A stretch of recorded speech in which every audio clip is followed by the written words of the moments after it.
One thing I recently started to notice in my Dachshund Mabel was she would get so overprotective of toys and food and treats that she would literally start growling at me and just completely snapping, which is really unlike her and obviously isn't something you want to see in your dog. In today's video, I'm going to show you tips on how I trained my Dachshund to stop guarding all of her toys. So this is Mabel's favourite toy that she actually became so protective over and guarded for dear life, especially when she was in a phantom pregnancy. She literally thought this was her child. It has got a squeak in it. I think she's actually killed the squeak off. But literally now, if I give her this, there you go,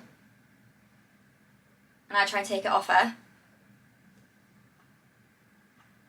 no growling, no guarding, no getting angry at me. So yeah, she has come such a long way, because if that was literally a couple of months ago, she would be growling. Good girl, Mabel. Can I have it? Thank you. There you go. Can I have it? Thank you. So first of all, it is very common and normal behaviour, especially in Dachshunds, but also it doesn't necessarily mean that it's safe and something that you should ignore. First of all, what is resource guarding? So resource guarding is a natural instinct for dogs when they are basically guarding something that they see as valuable, whether this is their toys, food, treats, chews. It could even be yourself, your partner, somebody in the family. It doesn't necessarily have to be a toy or food. They can guard people as well. So it actually comes from survival instincts. They basically are thinking, if I don't protect this, I'm going to lose it. So what it looks like, I am going to insert a video here of Mabel resource guarding. So this can happen if you go over to another dog, but it can also happen between other dogs. So this happens in Mabel if she is playing with a toy and another dog goes over to her and tries to take the toy off her. Try your step, then please, sweet. this is where her growling comes out. But the thing is with this is that they can get so overprotective over a certain toy or item that they can sometimes snap. If you obviously don't handle straight away, it can actually become quite dangerous. So I'm going to show you how I have trained Mabel to get better at resource guarding. So this is her toy that she's absolutely obsessed with. As you can see in the video that I showed you earlier on, she would literally growl and go mad if I tried to take this off her, whereas I'm literally now, she's got this toy and I'm taking it off her and she's not growling at all. Come here. Come here. Come here. What's this? Come on. Come get it. Come get it. Come get it. Come get it. Come get it. Okay. So she's got it. I'm trying to take it off her. And you're not growling. So, other things to look out for if you are unsure whether your dog is resource guarding. Obviously the growling is a big sign. Snapping or even like hovering over their toys or objects or like trying to hide them. One thing that Mabel will do is she'll have an object and she'll like keep trying to like turn around when I'm like trying to like get in her space or take it off her. So the thing is with why it can become dangerous is basically guarding can actually escalate from growling to biting. They can become so overprotective of their toys or items or people that they will literally just like not think in that situation and snap, and they can actually bite. Mabel hasn't actually bitten me or anything, but she has been playing with other dogs before and they have tried to take her toys and she will growl. And at first I wasn't really sure what to do in that situation.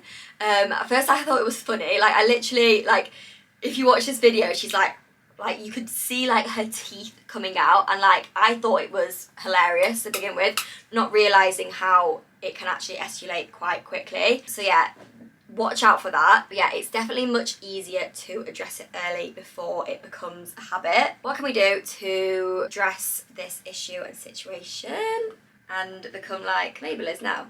You're so good, you're so good. Okay, so first of all, you need to practice trading other items. Don't take away what they have. They need to feel like you're trading them for something better. If you're trying to take away their favourite toy off them that they've become really attached to, then they're gonna get really angry and start growling at you. So you could try this with a treat. Say if they are resource guarding a certain toy and they are showing signs of resource guarding, which we obviously don't want them to develop into a habit, then if you could just get one of their favourite treats, try high value treats, maybe chicken, cheese, or blueberries or Mabel's favourite treats. And if you basically just go over to them when they have the toy in their mouth and just kind of like trade, be like, here you go, this is a much better option for you. You also want to obviously practice the phrase drop it, leave it when you are trading, so they kind of get used to the idea of dropping and leaving the thing that they are resource guarding. Obviously when they succeed with this, the best thing to do obviously with Dachshunds, positive reinforcement is the way for them to learn. You need to reward their calm behaviour and reward them giving away the thing that they were so obsessively attached to. Don't punish the growl. That is basically your warning sign. If they are growling, then they are warning you that you're testing their limits and they are going to snap at any moment, and this is obviously not what you want them to do or get into a habit of. Also, don't yank away the items. That just obviously reinforces the need for them to guard things. And then obviously don't tease or test your dog for fun. Now, I am actually, before I knew about resource guarding and researched into it, I just thought like Mabel was like being silly and playing a game. So if you have done this, don't worry, you obviously weren't to know I was in that situation as well. And yeah, I just thought that like she was growling and like being all silly and funny, but really didn't realise that there's ways to prevent it and they shouldn't really be reacting like that. Good girl Mabel. So if you have a puppy, this is actually a really good thing to try and implement early on. So you can get them used to being near you, their toys and their food. Obviously when they're young, make sure you're like going over to them, like playing with the toys, taking the toys off them, touching their food bowl, just kind of like getting them used to you being around their things and their personal belongings and their space. Just make you being around all of their toys, food and things a positive thing and not a negative thing, and then they will just kind of like grow up to see that this is completely normal and hopefully don't develop resource guarding. So yeah, the main tips are to just stay calm, try and handle the situation yourself, obviously offer high value treats, other things in exchange. If the guarding does become aggressive and escalate quickly, then I would strongly suggest working with a behaviourist or a trainer. Yeah, I'm sure with lots of practice and repetition going over the same thing, yeah, they should be able to learn. Especially Dachshunds, like they're literally one of the most intelligent breeds. Even though they can have the days where they don't seem like it, they are super intelligent and very strong-willed. And yeah, even though they are a small Velcro lap dog, they do need a lot of training and they are willing to learn if you put the time and effort into training them. There's so many things that I have trained Mabel very early on when she was a puppy, and watching her grow up and notice her behaviour, especially in comparison to like other dogs that I've been around, I can definitely see that all that early training paid off.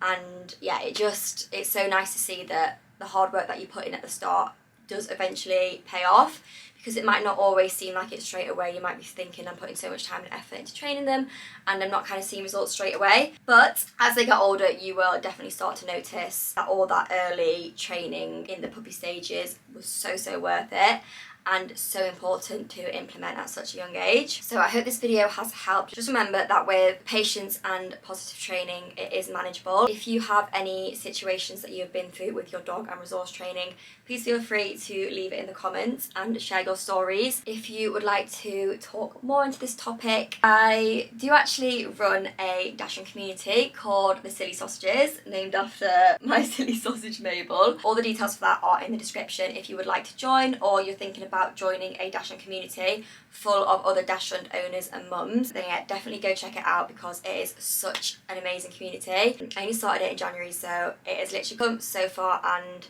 I'm so proud of the space that I've created. It's actually crazy to think that I've started that from scratch. So yeah, it's something that I'm very proud of and so grateful and thankful to every single person who is in the community, because obviously it wouldn't be so special without everybody in it and obviously all of their sausages. But yeah, thank you again so much for watching. If you have enjoyed this video, please don't forget to like and subscribe down below if you want to watch more videos like this. I do vlog my entire life of Mabel and me, and just being a girl in my 20s raising a sausage dog. So yeah, make sure you hit the subscribe button. Thank you so much for watching, and we shall see you all in the next video.